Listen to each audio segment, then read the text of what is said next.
नमस्कार दोस्तों, स्वागत है आपका BMJ एकेडमी में। दोस्तों, बिहार का प्राचीन इतिहास के दूसरे वीडियो में आपका स्वागत है। इसके पहले वीडियो में हमने प्रस्तर युग के साक्ष्यों के बारे में पढ़ा और साथ ही वैदिक युग के भी प्रश्नों को हमने देखा, जो कि परीक्षा के लिए महत्वपूर्ण है। आज के वीडियो में हम मगध महाजनपद के उत्कर्ष से संबंधित प्रश्नों के उत्तर देखेंगे। तो आइए शुरू करते हैं। पहला प्रश्न है, प्राचीन भारत में साम्राज्यवाद की शुरुआत और विकास का श्रेय किसे दिया जाता है? तो ये मगध महाजनपद को दिया जाता है। मगध महाजनपद का प्रथम राजवंश कौन था? मगध महाजनपद का प्रथम राजवंश बृहद्रथ वंश था। मगध जनपद का संस्थापक कौन था? बृहद्रथ। बृहद्रथ का बेटा ही जरासंध था। महाभारत से हमें इसकी जानकारी मिलती है कि मगध महाजनपद का प्रथम राजवंश बृहद्रथ वंश था, जिसकी स्थापना बृहद्रथ ने की थी। मगध साम्राज्य का वास्तविक संस्थापक कौन था? मगध का जो उत्कर्ष हुआ, मगध का जो सीमा क्षेत्र में विस्तार हुआ, एक साम्राज्य बना, तो उसका श्रेय बिंबिसार को जाता है। बिंबिसार को श्रेणिक भी कहा जाता था। इसका शासनकाल 544 ईस्वी पूर्व से 493 ईसा पूर्व तक का था। राजगीर में दुर्ग और स्तूप की स्थापना सर्वप्रथम किस शासक ने की थी? तो ये किया था अजातशत्रु ने। इसे कुनिक कहा जाता था। अजातशत्रु बिंबिसार का ही पुत्र था। अजातशत्रु ने बिंबिसार की हत्या करके गद्दी हासिल की थी। बिंबिसार ने ब्रह्मदत्त को पराजित करके कौन सा राज्य जीता था?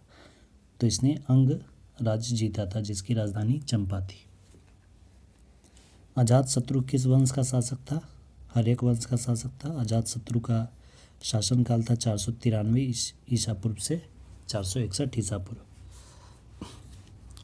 इस वंश को पितृहंता वंश भी कहा गया है, क्योंकि अजातशत्रु ने अपने पिता बिंबिसार की हत्या करके गद्दी हासिल की, और फिर अजातशत्रु का पुत्र उदायन ने भी अपने पिता अजातशत्रु की हत्या करके सत्ता हासिल की थी। वज्जी संघ के लिच्छवियों को पराजित करने वाला मगध का शासक कौन था? यह अजातशत्रु था। पाटलिपुत्र नगर की स्थापना किसने की थी? यह की थी अजातशत्रु के पुत्र उदायन ने। इसे उदयभद्र भी कहा गया है। हर्यक वंश का अंतिम शासक कौन था? यह था नागदशक। हर्यक वंश के संस्थापक बिंबिसार। बिंबिसार के बाद बिंबिसार का पुत्र अजातशत्रु, अजातशत्रु का पुत्र उदायन और उदायन का पुत्र नागदशक। नागदशक अंतिम शासक था, और इसे फिर शिशुनाग ने इसकी हत्या करके शिशुनाग वंश की स्थापना की। हर्यक वंश के बाद मगध पर किस वंश की सत्ता स्थापित हुई थी? तो ये शिशुनाग वंश। ऐसे याद रखिएगा, नागदशक को शिशुनाग ने मारा। दोनों में नाग है। नागदशक पहले, फिर बाद में आया शिशुनाग। अगला प्रश्न, वैशाली को सर्वप्रथम मगध की राजधानी किसने बनाया? तो शिशुनाग ने बनाया। पाटलिपुत्र से हटाकर राजधानी को वैशाली किया।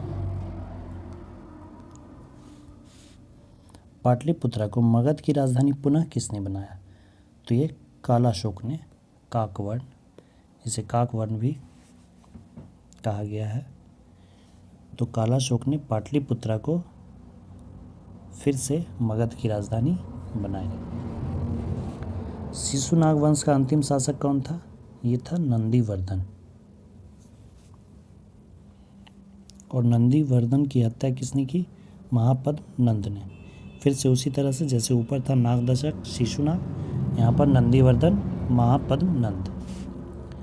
नंद वंश का संस्थापक कौन थे? तो महापद्म नंद। नंदीवर्धन को महापद्म नंद ने वध करके नंद वंश की स्थापना की थी। मगध के किस शासक को परशुराम अवतार, क्षत्रियों का नाशक, सर्वछत्रांतक और एक राट की संज्ञा दी गई? तो ये महापद्म नंद को ये संज्ञा दी गई है। नंद वंश के संस्थापक। नंद वंश का अंतिम शासक कौन था? धनानंद। यह बहुत ही घमंडी और क्रूर शासक था। मगध साम्राज्य में कलिंग का विलय सर्वप्रथम किसने किया था? ये विलय किया था महापद्म नंद ने। मगध साम्राज्य का कौन सा राजा सिकंदर के समकालीन था? धनानंद। अजातशत्रु ने किसके आक्रमणों से बचने के लिए गंगा और सोन के संगम पर एक सुरक्षित किले का निर्माण करवाया, जो कि आगे चलकर पाटलिपुत्र नगर बना? तो ये वैशाली के लिच्छवियों के आक्रमण से बचने के लिए अजातशत्रु ने यह किला बनवाया था, जिसे कि बाद में उदयन ने पाटलिपुत्रा नाम दिया और उसे मगध की राजधानी बनाया। तो ये था दोस्तों मगध के उत्कर्ष से संबंधित सभी महत्वपूर्ण प्रश्न। अगर आपको वीडियो अच्छी लगी तो लाइक, शेयर एंड चैनल को सब्सक्राइब जरूर करें।